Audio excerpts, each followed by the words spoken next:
Un niño de 14 años abre la puerta de su casa. Silencio. Su madre no está y nunca volverá a verla. Dicen que se marchó de viaje, dicen que los abandonó. Pero lo que nadie te cuenta es esto. Existe una grabación donde su padre lo amenaza. Si paras, te golpeo delante de todos. Existe una transferencia de $75.000 a un rancho en las montañas, 2 semanas después de que Marcela desapareció. Y existe una caja fuerte que Luis Miguel tardó 13 años en abrir, porque sabía que lo que había dentro lo destruiría. Adentro, 7 cartas que su madre escribió desde su cautiverio, un diario de 143 páginas y la verdad de cómo murió. Esta no es la historia de una estrella, es la historia de un niño al que le arrebataron a su madre para que continuara cantando, del hijo que tuvo que esperar 8 años para ser lo suficientemente poderoso como para enfrentarse a su padre, y del hombre que cuando le dijeron que su padre había muerto, solo respondió bien.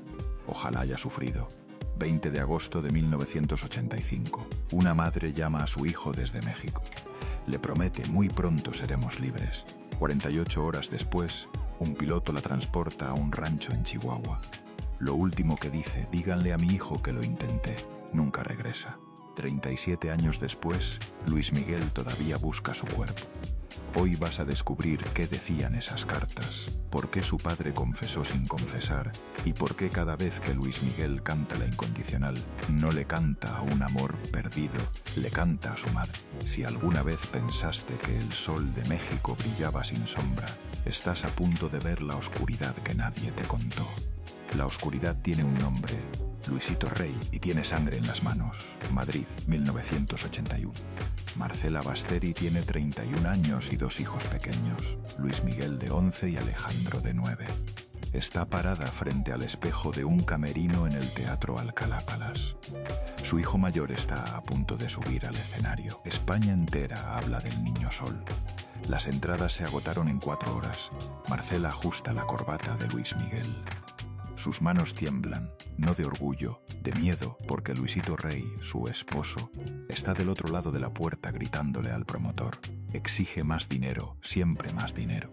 Y cuando no consigue lo que quiere, Luis Miguel paga las consecuencias. La noche anterior fueron 2 horas de ensayo sin parar, sin agua, sin descanso. Luis Miguel vomitó del agotamiento. Luisito le dijo: si paras, te golpeo delante de todos. Marcela seca una lágrima antes de que su hijo la vea. Le sonríe. Vas a ser increíble, mi amor. Luis Miguel la mira con esos ojos oscuros que años después romperían millones de corazones. Mamá, ¿por qué no nos vamos? Ella no responde porque no hay respuesta. Luisito Rey controla todo: el dinero, los contratos, los pasaportes. Marcela no tiene ni siquiera una cuenta bancaria a su nombre. Luis Miguel sube al escenario, canta 1 millón de amigos. 3.000 personas lo ovacionan. Desde las sombras del backstage, Luisito Rey cuenta billetes con una sonrisa. No mira a su hijo, solo cuenta. Esa noche Luis Miguel genera 840.000 pesetas, equivalente a 130.000 de hoy. Tiene 11 años y no verá ni un centavo de ese dinero. Y Marcela Basteri toma una decisión que la atormentará el resto de su vida. Se queda callada. ¿Alguna vez te has preguntado cuánto silencio puede aguantar una madre antes de quebrarse? Marcela estaba a punto de descubrirlo. Si este canal te está revelando historias que nunca imaginaste, suscríbete ahora a Detrás de la Fama para que no te pierdas ningún episodio. Cádiz, España, 1900. Hay una fotografía de ese año que Luis Miguel guarda en un cajón que nunca abre. En la foto están los 5, Luisito, Marcela, Luis Miguel, Alejandro y Sergio, el hermano menor que acaba de nacer. Están en la playa, todos sonríen. Es la última foto donde Marcela Basteri se ve feliz, porque ese año algo cambia en Luisito Rey. El dinero entra más rápido de lo que puede gastarlo, pero no es suficiente. Nunca es suficiente. Contrata guardaespaldas, compra 3 autos de lujo, alquila una mansión en Marbella con 9 habitaciones y cada noche Mientras Luis Miguel duerme agotado después de grabar, Luisito organiza fiestas que se prolongan hasta el amanecer. Hay una fiesta en octubre de 1982 que Marcela nunca olvidará. Luis Miguel acaba de firmar un contrato por 3 millones de pesetas. Luisito invita a 50 personas a celebrar. Marcela baja las escaleras a las 2 de la mañana porque escucha la música demasiado fuerte. Lo que ve la paraliza. Luisito está sentado en el sofá de la sala, rodeado de personas que Marcela no reconoce. Hay botellas de champán vacías por todas partes. Hay líneas de cocaína sobre la mesa de cristal. Y Luisito está contándole a todos cómo descubrió a Luis Miguel, como si su hijo fuera un objeto que él encontró y decidió convertir en oro. Ese niño es mío, dice Luisito riendo. Yo lo hice. Sin mí no es nada. Voy a exprimirlo hasta que no quede ni una gota. Marcela sube las escaleras sin hacer ruido. Entra al cuarto de Luis Miguel. Su hijo duerme profundamente con las ojeras marcadas en ese rostro de 12 años que aparenta tener 16. Tiene una presentación mañana a las 10. Luisito lo despertará a las 6 para ensayar. Marcela se sienta en el borde de la cama, le acaricia el cabello y llora en silencio durante 20 minutos. Esa noche marca el inicio de algo. Marcela comienza a documentar todo. Escribe en un diario las fechas de cada presentación, cuánto pagan, cuánto Luisito dice que pagan.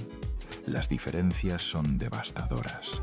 De un concierto de $5.000, Luisito reporta 2.000. Los otros 3.000 se esfuman en sus bolsillos. Marcela intenta intervenir una vez, solo una. Le dice que Luis Miguel necesita descansar, que tiene ojeras, que está perdiendo peso. Luisito la empuja contra la pared. Tú no decides nada. Ese niño es una mina de oro y voy a exprimirla hasta que se agote. Esa noche Marcela llama a su madre en Italia.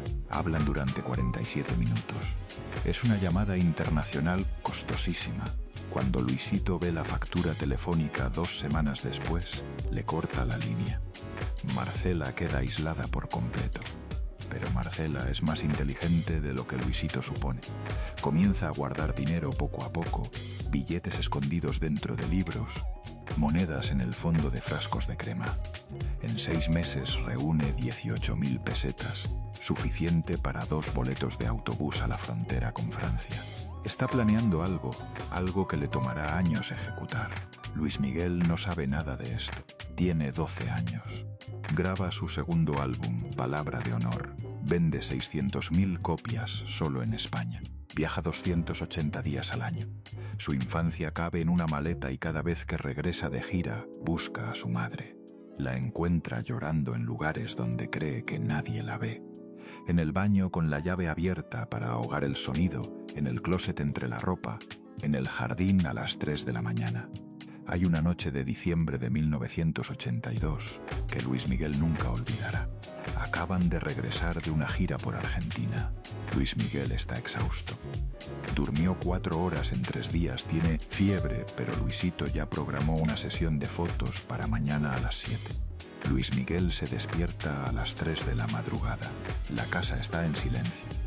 Baja a la cocina por agua, ve luz en el jardín, sale. Su madre está ahí, sentada en el pasto húmedo, mirando las estrellas. Luis Miguel se sienta junto a ella. No dicen nada durante 5 minutos. Entonces Marcela habla. ¿Sabes lo que más extraño, mi amor? Extraño cuando eras pequeño, cuando jugábamos en el parque, cuando tu única preocupación era si ibas a comer helado después de la cena.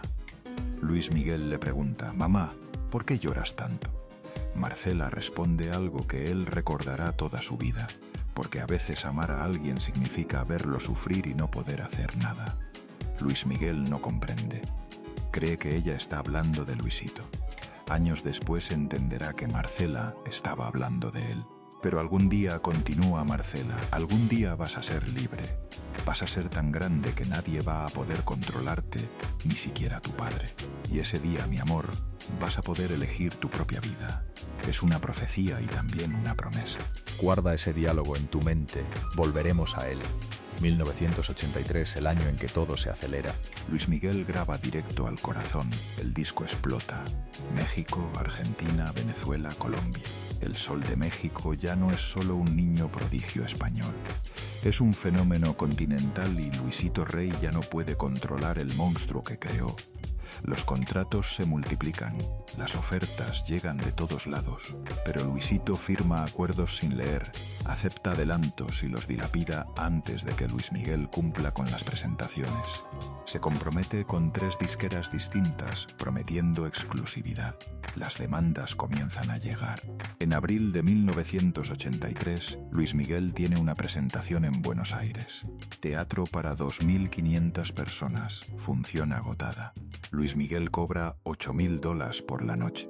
Pero hay un problema. Luisito ya gastó ese dinero. Lo apostó en un casino en Madrid 3 semanas antes. Luisito hace lo impensable. Compromete a Luis Miguel para 5 presentaciones adicionales sin cobrar. Luis Miguel trabajará sin paga para cubrir la deuda de su padre. Cuando Marcela se entera, confronta a Luisito frente a otras personas. Están en el lobby del hotel rodeados de miembros del equipo. ¿Cómo pudiste? Ese dinero es de tu hijo. Tiene 13 años y tú lo estás usando como tu cajero personal. Luisito la mira con frialdad. Yo soy su representante. Yo decido qué se hace con su dinero. Y tú no tienes ningún derecho legal sobre nada. Así que cállate antes de que te haga callar. Es una amenaza velada. Todos la escuchan. Nadie dice nada. Esa noche Marcela toma una decisión crucial. Ya no puede hacer esto sola. Necesita ayuda legal. Necesita evidencias. Necesita construir un expediente tan sólido que ningún juez pueda ignorarlo. Porque ya no la dejan ingresar a las reuniones. Ya no la consultan sobre la agenda de su hijo. Es invisible. Pero hay algo que Luisito desconoce. Marcela ha estado acumulando pruebas. Contratos firmados en estados de ebriedad. Grabaciones de Luisito gritándole a Luis Miguel durante ensayos. Fotografías de los moretones que su hijo intenta disimular con maquillaje. Existe una grabación específica de mayo de 1980. Audio captado con una grabadora oculta en el estudio. Dura 23 minutos. Se escucha a Luisito Rey gritándole a Luis Miguel durante un ensayo. ¿Otra vez lo hiciste mal? ¿Otra vez eres idiota o qué? Tienes un cerebro de 2 pesos. Luis Miguel con voz temblorosa. Papá, estoy cansado. Llevamos 6 horas. No me importa si estás cansado. Me importa si eres un fracaso y ahora mismo eres un fracaso. Otra vez desde el principio la grabación continúa. Luis Miguel canta. Su voz se quiebra de agotamiento. Se escucha un golpe. Luis Miguel grita.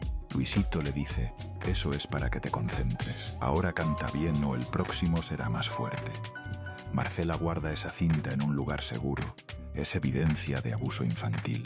En cualquier tribunal del mundo, esa cinta sería suficiente para quitarle la custodia a Luisito. Pero Marcela sabe algo que la aterra. Si presenta esa evidencia ahora, la carrera de Luis Miguel terminará. Entonces hace un cálculo brutal. Espera hasta que Luis Miguel sea tan grande que nada pueda frenarlo. Ese momento nunca llega porque Luisito descubre el plan antes. 1984, el año de la paranoia. Luisito Rey empieza a desconfiar. Marcela está demasiado callada, demasiado colaborativa. Ya no discute, ya no llora frente a él, y eso lo pone nervioso. Contrata a alguien para vigilarla. Un hombre que la sigue cuando sale, que anota con quién habla, que reporta cada llamada. En julio de 1984, Marcela se reúne con un abogado en Madrid, reunión de 45 minutos en una cafetería del centro.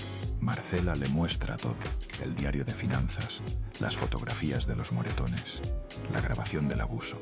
El abogado le dice que tiene un caso demoledor, que puede ganar la custodia total, que Luisito podría enfrentar cargos penales, pero también le advierte: señora Basteri, su esposo tiene conexiones, tiene dinero, y hombres como él no se rinden fácilmente. Si hace esto, él va a responder, y no sé de qué manera.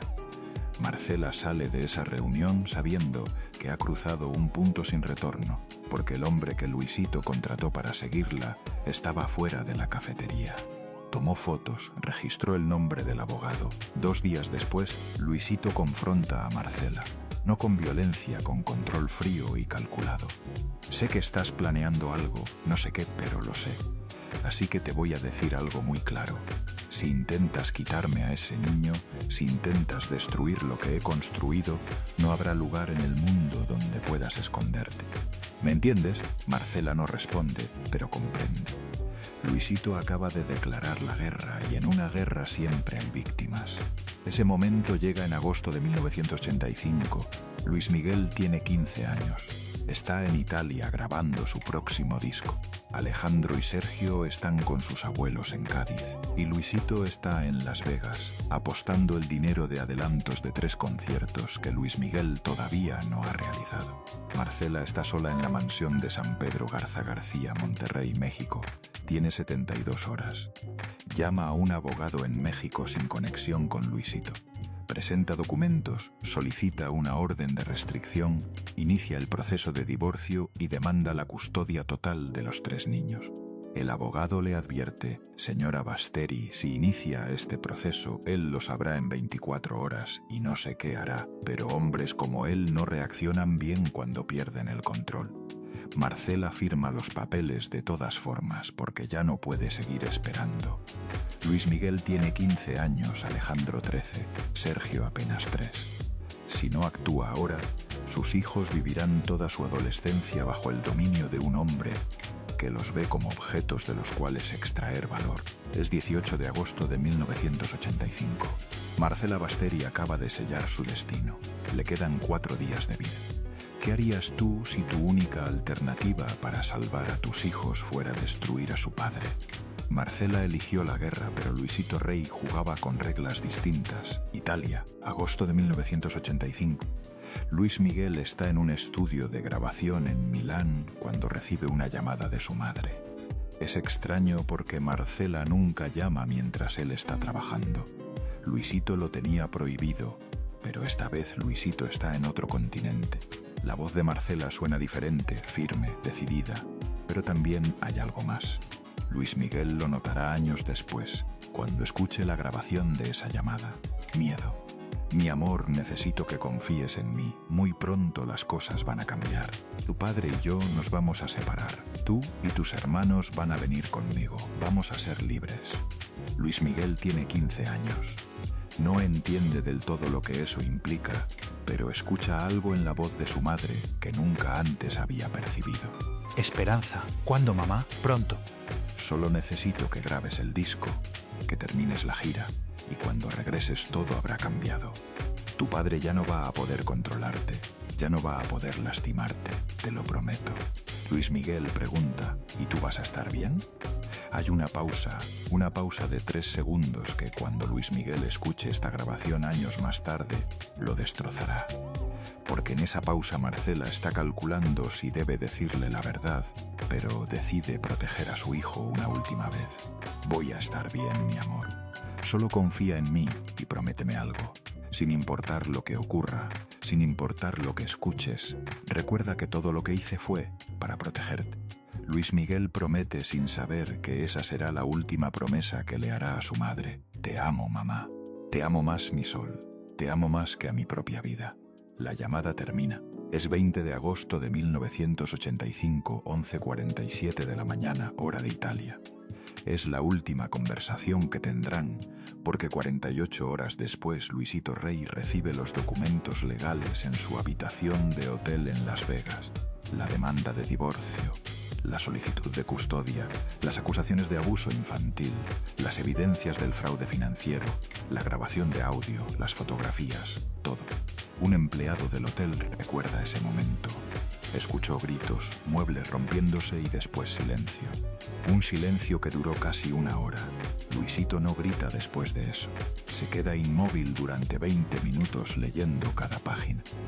Su rostro no muestra emoción, solo concentración, como un estratega militar calculando su próximo movimiento. Después realiza 2 llamadas telefónicas.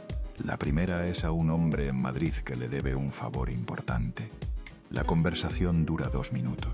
Luisito solo dice: tengo un problema en México, necesita desaparecer de manera permanente. La segunda llamada es a un piloto privado en Monterrey. Le ofrece $50.000 en efectivo. Le da coordenadas precisas.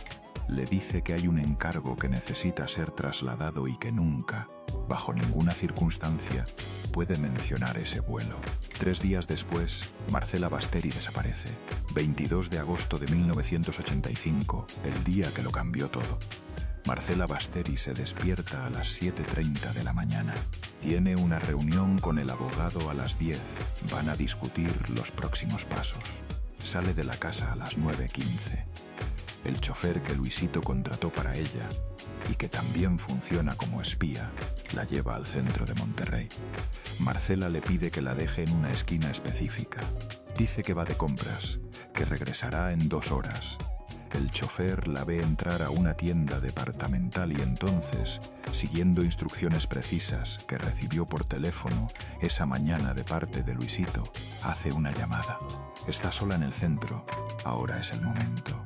Marcela nunca llega a la reunión con el abogado. A las 11 de la mañana el abogado llama a la casa. Nadie responde. A las 6 de la tarde, Marcela Basteri ha desaparecido oficialmente. La versión oficial: Marcela Basteri abordó un vuelo de Monterrey a Madrid. Iba a visitar a su madre en Italia. Nunca llegó, nunca abordó ningún vuelo en Madrid, nunca llamó, simplemente se evaporó. Pero esa no es la verdad, porque existe un testimonio. Un testimonio que Luis Miguel descubrió en 2005 cuando contrató al tercer detective privado, después de que los 2 anteriores renunciaran al caso por amenazas de muerte. El testimonio es de un piloto que en 1985 trabajaba para una compañía de aviación privada en México. El piloto recuerda ese día porque fue el vuelo más extraño de su carrera.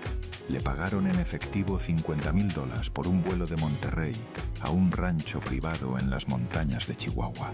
Un solo pasajero, una mujer, cabello oscuro, ojos verdes, llorando en silencio durante todo el trayecto.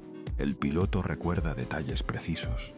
Tenía un moretón en la muñeca izquierda, llevaba un rosario en las manos y rezaba en voz baja en italiano.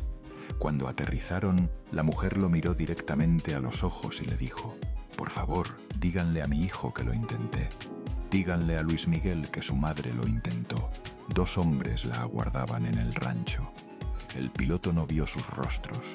Llevaban sombreros y lentes oscuros a pesar de que era casi de noche. La subieron a una camioneta negra Chevrolet Suburban modelo 1980. El piloto nunca supo qué ocurrió después, pero le advirtieron que si alguna vez hablaba de ese vuelo, su familia pagaría las consecuencias. Le mostraron fotos de su esposa, de sus 2 hijas, fotografías tomadas esa misma mañana sin que ellas lo supieran. Guardó el secreto durante 20 años hasta que Luis Miguel le ofreció $500,000 por la verdad y protección las 24 horas para él y su familia. Pero ese testimonio es solo la primera capa, porque existe algo más.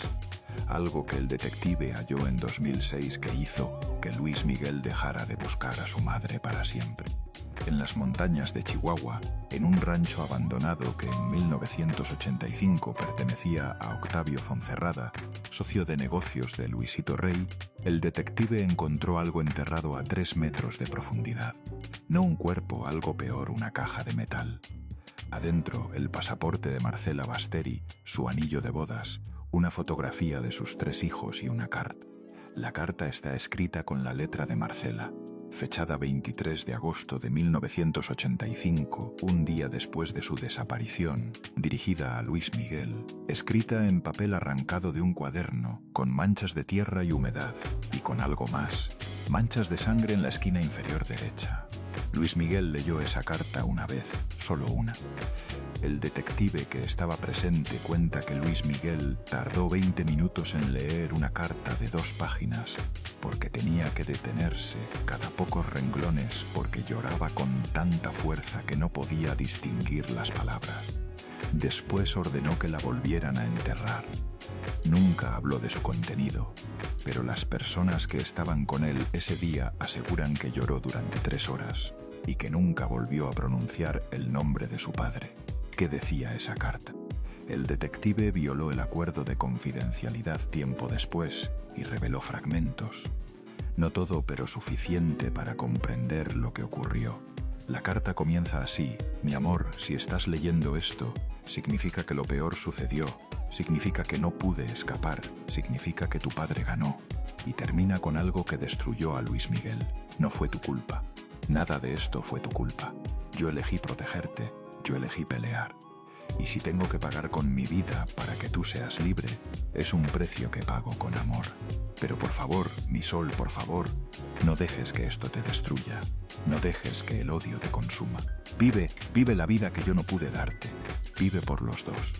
Pero hay un párrafo en el centro que el detective se negó a revelar. Un párrafo que según él contiene información que solo Luis Miguel debe conocer. Información sobre quiénes más estuvieron involucrados e información que si se hace pública destruiría vidas inocentes. Algunos especulan que ese párrafo menciona nombres de personas que colaboraron con Luisito, personas que quizás siguen vivas, personas que podrían ser procesadas si la verdad saliera a la luz. Luis Miguel nunca confirmó ni negó nada, pero un año después demandó a su padre por fraude, abuso y apropiación indebida. Y en los documentos legales hay una línea que lo dice todo.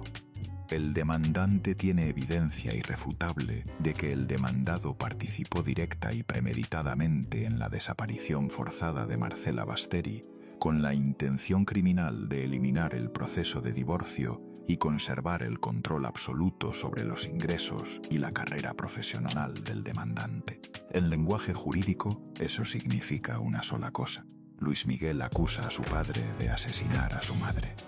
La demanda nunca llegó a juicio porque Luisito Rey falleció antes. Pero Luis Miguel obtuvo la victoria por default. Se le otorgó control total sobre su carrera, sus finanzas, su vida y una suma no revelada por daños y perjuicios que algunos estiman en $15 millones. Dinero que Luis Miguel nunca tocó. Dinero que depositó en un fideicomiso destinado a encontrar justicia para Marcela Basteri. Un fideicomiso que sigue activo hasta hoy. Un fideicomiso que ha financiado a 7 detectives privados distintos durante casi 30 años. Porque aunque Luis Miguel sabe qué pasó, necesita algo más. Necesita un cuerpo, necesita pruebas físicas suficientes para llevar el caso a las autoridades. Necesita justicia formal y hasta ahora no la ha obtenido. 1986, el año del silencio. Luis Miguel regresa a México en enero de 1986. Tiene 15 años. Su madre no está en el aeropuerto. Luisito le dice que Marcela decidió quedarse en Italia con su familia, que está cansada, que necesita tiempo, que regresará pronto. Luis Miguel no le cree. Algo está mal. Llama a su abuela en Italia desde un teléfono público. Marcela nunca llegó, nunca llamó. La abuela está desesperada. Ha reportado la desaparición a las autoridades italianas y españolas. Nadie hace nada. Pero la abuela de Luis Miguel sabe la verdad. Tu padre hizo algo, no sé qué, pero sé que fue él. Luis Miguel confronta a su padre. Por primera vez en su vida le grita, exige respuestas. ¿Dónde está su madre? ¿Qué hiciste? Luisito lo mira sin expresión. Enciende un cigarro, da una calada larga y dice con voz gélida: tu madre nos abandonó. Se hartó de ti, de tus hermanos. El dinero no era suficiente para ella. Se fue con otro hombre, alguien que conoció en Madrid. No quiere saber nada de nosotros. Y mientras antes lo aceptes, mejor para todos. Es una mentira tan evidente que duele. Luis Miguel lo sabe, pero tiene 15 años. No tiene dinero propio, no tiene acceso a abogados, no tiene poder. Luisito controla todo. Hay un momento esa noche que define lo que Luis Miguel se convertirá. Está solo en su habitación. Son las 3 de la madrugada. No puede dormir y toma una decisión. Va a continuar trabajando. No porque quiera, sino porque es la única forma de eventualmente liberarse. Va a seguir grabando discos, va a seguir dando conciertos, va a sonreír ante las cámaras hasta que sea tan grande, tan exitoso, tan poderoso, que Luisito ya no pueda controlarlo. Entonces podrá buscar la verdad, entonces podrá encontrar a su madre, entonces podrá obtener justicia. Le toma 8 años. 87 a 1993, los años de construcción. Soy como quiero ser en 1987, Busca una mujer en 1988, 20 años en 1990, Romance en 1991, disco tras disco, éxito tras éxito. Y cada noche, después de los conciertos, Luis Miguel regresa a su habitación de hotel y busca información sobre su madre. Contrata investigadores privados en secreto. El primer investigador encuentra registros de llamadas telefónicas de Luisito en agosto de 1985, llamadas a un número en Chihuahua, un número que pertenece a un rancho en las montañas. Pero antes de poder profundizar, renuncia. Dice que recibió amenazas, que alguien dejó fotos de sus hijos frente a su casa. Luis Miguel aprende una lección brutal. El poder de Luisito va mucho más allá de los contratos y el dinero. Luisito tiene vínculos con gente peligrosa. Entonces juega el juego, sonríe, canta, actúa como el hijo perfecto en público y aguarda su momento. 1994, el año de la revancha. Luis Miguel tiene 24 años. Es el artista latino más vendido del mundo. Romance vendió 7 millones de copias. Aries, 1.5 millones solo en México. Ha ganado 3 Grammy. Tiene suficiente dinero para contratar a los mejores abogados del país y finalmente tiene el poder para hacer lo impensable. Despide a su padre, contrata un equipo forense, auditores, abogados, penalistas. Les da acceso total a cada contrato, cada cuenta bancaria, cada documento financiero relacionado con su carrera. Lo que descubren es devastador. 15 millones de dólares desaparecidos, contratos firmados a nombre de Luis Miguel, comprometiéndolo a pagar deudas personales de Luisito, cuentas bancarias en paraísos fiscales, propiedades adquiridas con el dinero de Luis Miguel, pero a nombre de prestanombres. Y algo más, evidencia de que Luisito pagó cuantiosas sumas de dinero a varias personas en agosto y septiembre de 1985. Una transferencia llama la atención, $75,000 a una cuenta que pertenece a Octavio Fonserrada, el dueño del rancho en Chihuahua. Esa es la pieza que faltaba. La evidencia financiera que conecta a Luisito directamente con la desaparición de Marcela. La confrontación ocurre en la oficina de Luis Miguel en Ciudad de México el 15 de marzo de 1994. Están presentes 2 abogados, un contador forense y un agente del Ministerio Público. Le presentan a Luisito la evidencia. Los 15 millones desaparecidos, los contratos fraudulentos, las deudas nunca autorizadas y la transferencia a Fonserrada. ¿Qué es esto?, pregunta uno de los abogados. 75,000 a Octavio Fonserrada, 2 semanas después de que tu esposa desapareciera. Coincidencia. Luisito se niega a hablar. Su rostro no refleja ninguna emoción. Entonces Luis Miguel le da una opción, con una voz tan fría que los presentes dijeron después que no sonaba humana. Firma la transferencia de todos los poderes legales. Devuelve lo que queda del dinero robado y desaparece de mi vida. O presento todo esto ante las autoridades y me aseguro de que pases el resto de tu existencia en prisión. ¿Quieres ese juego? Luisito acepta, pero antes de retirarse le dice algo a su hijo, algo que quedó grabado. Hice todo por ti.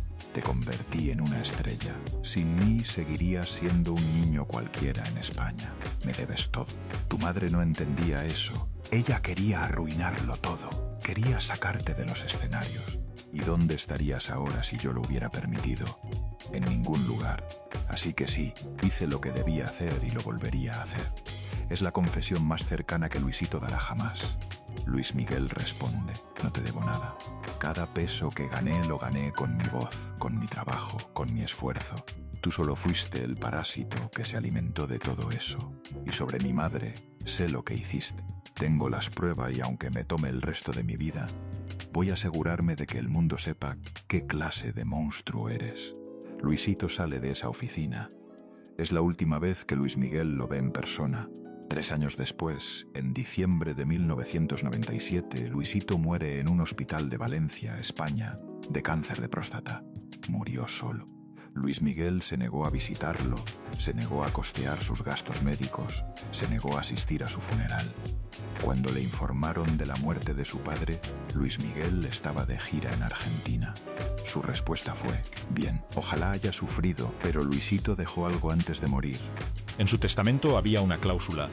Para Luis Miguel, mi hijo, en la caja fuerte del banco Boba Bea de Acapulco, sucursal costera, encontrarás lo que buscas. La llave está con mi abogado Ramírez en Madrid. Todo lo que necesitas saber está ahí. Que Dios te perdone por lo que vas a encontrar. Es una crueldad final, porque Luisito sabía que Luis Miguel pasaría años preguntándose qué contenía. Luis Miguel tardó 13 años en abrir esa caja. La abrió en 2005 y lo que encontró lo cambió todo. Las cartas de Marcela Basteri. En total son 7 cartas escritas entre enero y julio de 1986, todas interceptadas por Luisito, todas dirigidas a Luis Miguel. Ninguna llegó jamás a su destino. La caja fuerte también contenía un diario que Marcela mantuvo durante su cautiverio. 143 páginas escritas a mano. Fechas del 23 de agosto de 1985 al 17 de julio de 1986. Luis Miguel pasó 5 días leyendo ese material. No salió de su casa, no atendió llamadas, no comió prácticamente nada, solo leyó. En la primera carta, fechada enero de 1986, mi amor, donde sea que estés ahora, quiero que sepas que peleé hasta el final. No me rendí, no me fui por voluntad propia. Tu padre decidió por mí. Y si estás leyendo esto, significa que lo peor sucedió. Cada día que estuve aquí encerrada pensé en ti, en tus hermanos, en la vida que merecían tener. La segunda carta, marzo de 1986, he intentado llamar 23 veces. Todas las llamadas son bloqueadas. Cada 2 semanas tu padre viene. Me pregunta si estoy lista para cooperar. Me dice que si retiro la demanda, si firmo un documento diciendo que todo fue un malentendido, me dejará ir. Pero sé que es mentira. Si firmo eso ya no le sirvo viva. Así que siempre me niego. La tercera carta, mayo de 1986. Ya no sé si seguiré con vida cuando leas esto. Los guardias dicen que tu padre está perdiendo la paciencia, que el problema necesita una solución definitiva. Entiendo lo que eso significa, pero necesito que comprendas. Todo lo que hice fue para liberarte. Quería que fueras libre, que no fueras prisionero de tu padre como yo lo fui. Si muero por eso, muero en paz. La cuarta carta, junio de 1986. Hay un hombre aquí, se llama Octavio. Es quien administra este lugar. A veces habla conmigo, me trae mejor comida, me consigue medicinas cuando estoy enferma. Creo que siente remordimiento por lo que está haciendo. Me dijo que le debe algo importante a tu padre, pero vi en sus ojos que también es un prisionero, solo que su prisión es distinta a la mía. La quinta carta, también junio de 1986. Octavio me dijo que tu padre planea venir en 2 semanas, que traerá papeles para que yo firme y que si no firmo esta vez, el jefe tomará decisiones definitivas. Mi amor, si no sobrevivo, en el rancho hay una bodega detrás de la casa principal. Tiene piso de cemento. Debajo hay un espacio. Octavio me lo mostró. Me dijo que si algo me ocurre, él colocará ahí mis pertenencias para que algún día alguien las encuentre. La sexta carta, julio de 1986. Tu padre vino ayer, me entregó los papeles. Dicen que yo abandoné voluntariamente a mis hijos, que renuncio a cualquier derecho sobre ellos, que retiro todas las demandas y que acepto dinero a cambio de mi silencio permanente. Le dije que prefiero morir. Se rió y me respondió: esa opción también está sobre la mesa. Tengo miedo, mi amor, pero no voy a traicionar todo por lo que luché. La séptima carta, fechada 17 de julio de 1986, mi sol hermoso. Si estás leyendo esto, significa que perdí, pero quiero que sepas que no me arrepiento. Volvería a hacer todo igual, porque amarte significaba protegerte, y protegerte significaba sacarte de las garras de tu padre, aunque me costara la vida. Vive, mi amor, vive libre, vive feliz, vive la vida que yo no pude darte. Y cuando cantes, cuando tu voz llene estadios, recuerda que la primera persona que te amó fui yo y que ese amor nunca te va a abandonar. Te amo más que a mi propia vida. Mamá, esa fue la última cosa que Marcela escribió. 5 días después, según el diario, hubo una visita de Luisito. El diario se detiene. La última entrada llegó. Dios ayúdame. Después páginas en blanco. Luis Miguel leyó esas cartas en 2005, 20 años después de la desaparición de su madre, y tomó una decisión. Nunca revelaría públicamente su contenido, pero hizo algo más. Contrató a un equipo de investigadores con una única instrucción: encuentren el cuerpo, cueste lo que cueste. Ese equipo sigue trabajando. Han excavado en 3 ranchos distintos en Chihuahua, han entrevistado a más de 50 personas, han invertido más de $8 millones y hasta ahora no han encontrado nada. Alejandro y Sergio, los hermanos olvidados. Mientras Luis Miguel se convertía en superestrella, sus hermanos crecían en las sombras. Alejandro tenía 13 años cuando su madre desapareció. Sergio, apenas 3. Alejandro intentó ser cantante. Grabó 2 discos en los años 90. Ambos fracasaron comercialmente, no porque le faltara talento. El problema era que cada vez que alguien mencionaba su apellido, la reacción era: ¿eres el hermano de Luis Miguel? ¿Por qué no cantas como él? Pero había algo más oscuro. Alejandro comenzó a padecer depresión severa en sus 20s. Fue diagnosticado con trastorno bipolar a los 28 años. Tuvo intentos de suicidio porque Alejandro cargaba culpa de sobreviviente. Él estaba con su abuela cuando su madre desapareció. Estaba a salvo. Mientras su madre era transportada a un rancho en las montañas, él jugaba en la playa. Luis Miguel costeó todos los tratamientos de Alejandro, absolutamente todos, sin preguntar, sin juzgar. Alejandro vive actualmente en España, está casado, tiene una hija, ya no canta de manera profesional, trabaja en bienes raíces y cuando habla con la prensa dice: mi hermano hizo lo mejor que pudo por nosotros, pero algunos vacíos no se pueden llenar. Sergio ni siquiera lo intentó. Tenía 3 años cuando su madre desapareció.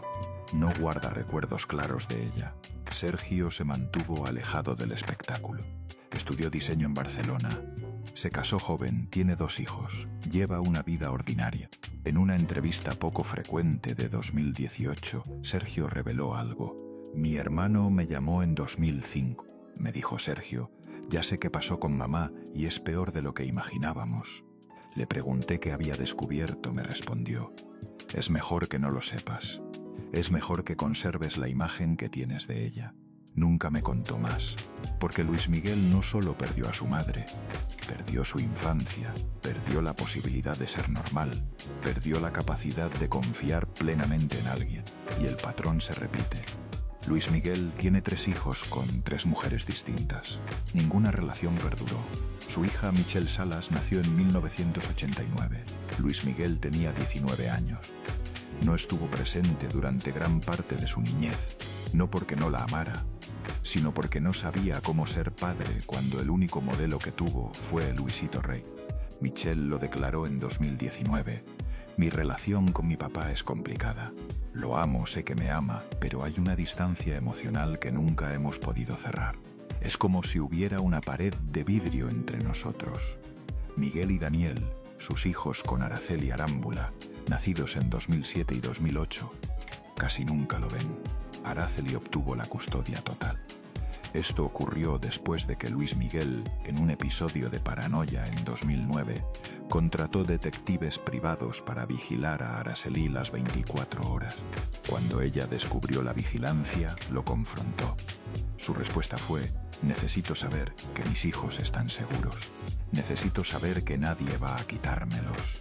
Luis Miguel creía que protegía a sus hijos, pero lo que realmente hacía era replicar el patrón de control de su padre, solo que en una versión distinta. El trauma no desaparece, solo cambia de forma. El legado silencioso de Marcela. Hay algo que Luis Miguel hizo en 2010 que muy pocas personas conocen. Estableció una fundación privada en México. No lleva su nombre, no lleva el nombre de su madre, es completamente anónima.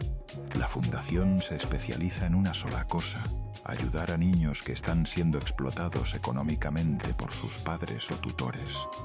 Ofrece servicios legales gratuitos, refugio temporal, terapia, todo lo que Luis Miguel hubiera necesitado cuando tenía 11 años.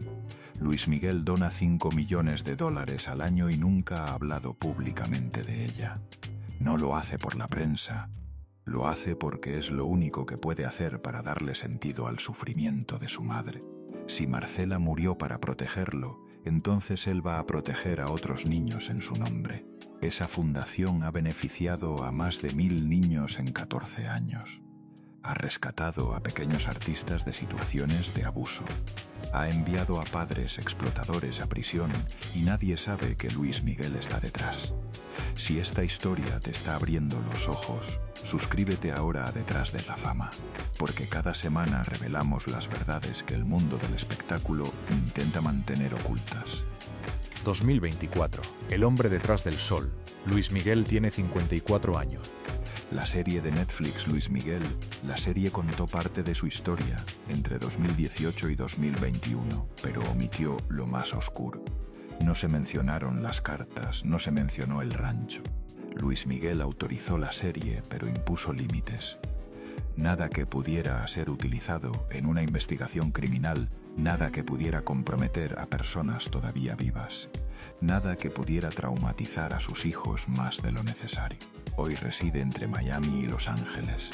Sale poco, no tiene redes sociales, no concede entrevistas personales. Su última entrevista profunda fue en 2004.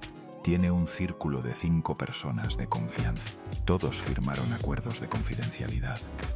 La multa por divulgar información personal es de 10 millones de dólares. Sale de gira cuando necesita dinero o cuando siente que puede manejarlo emocionalmente. Su última gira en 2023-2024 fue la más exitosa de su carrera. 135 conciertos en 17 países, más de 2,3 millones de personas, ingresos estimados en 250 millones de dólares. Canta los mismos éxitos de siempre, La Incondicional, Ahora te puedes marchar, Por debajo de la mesa. La audiencia ovaciona, corean las letras, lloran cuando él canta. Pero hay algo en sus ojos cuando entona esas canciones que los seguidores más fieles reconocen. Dolor, porque esas canciones no hablan de romances fallidos, hablan de Marcela. Siempre han hablado de Marcela. La Incondicional fue compuesta en 1989, 4 años después de la desaparición de su madre. Te seguiré, aunque me digas que no voy. Te seguiré como una sombra hasta el final. Y lloré como no lloré jamás. No puedo estar sin ti, no puedo estar así. Luis Miguel no escribió esa canción, pero cuando la canta la convierte en suya. Cualquiera que conozca su historia puede escuchar que no está entonando sobre una amante perdida, está cantando sobre su madre. Por debajo de la mesa es aún más evidente. ¿Quién me roba la calma? ¿Quién ocupa un lugar que antes era para mí? Miraré por debajo de la mesa y descubriré tu secreto. Es una canción sobre buscar verdades escondidas, sobre secretos que alguien guarda. Cada vez que Luis Miguel canta esas líneas, está cantando sobre su búsqueda, sobre las cartas interceptadas, sobre los secretos de su padre, sobre la verdad enterrada en las montañas. ¿Vale el éxito si cuesta todo lo que amas? Luis Miguel ha vendido más de 100 millones de discos. Ganó 6 Grammy y 4 Latin Grammy. Llenó estadios en más de 50 países. Posee una fortuna estimada en 180 millones de dólares. Su nombre está en el Paseo de la Fama de Hollywood, pero perdió a su madre a los 15 años. Fue abusado por su padre durante toda su infancia. Vio cómo ese abuso era premiado con fama y dinero y aprendió que las personas que se supone deben protegerte pueden ser quienes más daño te hacen. Entonces Luis Miguel construyó muros tan elevados que ni siquiera sus hijos pueden escalarlos. Porque en algún lugar profundo, ese niño de 11 años todavía está parado en un escenario preguntándose, ¿dónde está mi mamá? Y la respuesta está enterrada en algún punto de las montañas de Chihuahua, en un lugar sin señales, sin tumba, sin lápida, sin justicia. Luis Miguel conoce la verdad desde 2005 y eligió llevarla a la tumba. No porque quiera proteger a su padre, Luisito está muerto, sino porque algunas verdades no liberan, algunas verdades solo perpetúan el dolor. ¿Perdonó Luis Miguel a su padre? No. No existe perdón posible para lo que Luisito hizo. Pero Luis Miguel aprendió algo que Luisito nunca comprendió, que el éxito sin humanidad es una prisión dorada, que la fama sin familia es un vacío que ninguna cantidad de aplausos puede colmar. Marcela Basteri quería salvar a su hijo, quería liberarlo del dominio de su padre. Al final fue su propio hijo quien tuvo que aprender a salvarse a sí mismo. Y ese proceso, esa lucha interna entre el niño traumatizado y el hombre adulto que intenta funcionar en el mundo, es la verdadera historia detrás de Luis Miguel. No es una historia de triunfo, es una historia de supervivencia.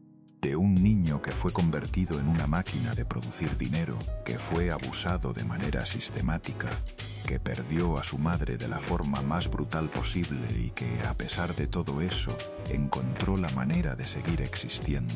Luis Miguel tiene 54 años. El equipo de búsqueda continúa trabajando, pero con cada año que transcurre las posibilidades se reducen. Es posible que Luis Miguel muera sin saber dónde está enterrada su madre, sin poder ofrecerle un funeral digno. Y quizás esa es la última crueldad de Luisito Rey. No solo mató a Marcela, la hizo desaparecer tan por completo que ni siquiera su hijo, con toda su fortuna, puede encontrarla. Hoy Luis Miguel sigue cantando, no porque ame la música como la amaba a los 11 años. Ese amor se perdió en algún lugar entre los golpes de su padre y la desaparición de su madre. Canta porque es lo único que sabe hacer, el único lenguaje emocional que posee para procesar décadas de trauma. Cada concierto es terapia. Cada canción es una manera de expresar lo que no puede decir en una conversación normal. Pero cuando las luces se apagan y el público se marcha, Luis Miguel regresa a su habitación de hotel solo y se formula la misma pregunta que se ha hecho durante 37 años. Mamá, ¿dónde estás? Si esta historia te hizo ver a Luis Miguel de una manera distinta, si ahora comprendes que detrás de cada canción hay una historia de dolor que el público jamás ve, suscríbete a Detrás de la Fama y activa la campanita para no perderte nada, porque la próxima semana vamos a hablar de alguien cuya historia es aún más retorcida. Michael Jackson, el hombre que nunca tuvo infancia y que pasó el resto de su vida intentando recuperarla. Las acusaciones que lo persiguieron y la verdad que murió con él. ¿Fue víctima o victimario? La respuesta no es lo que crees.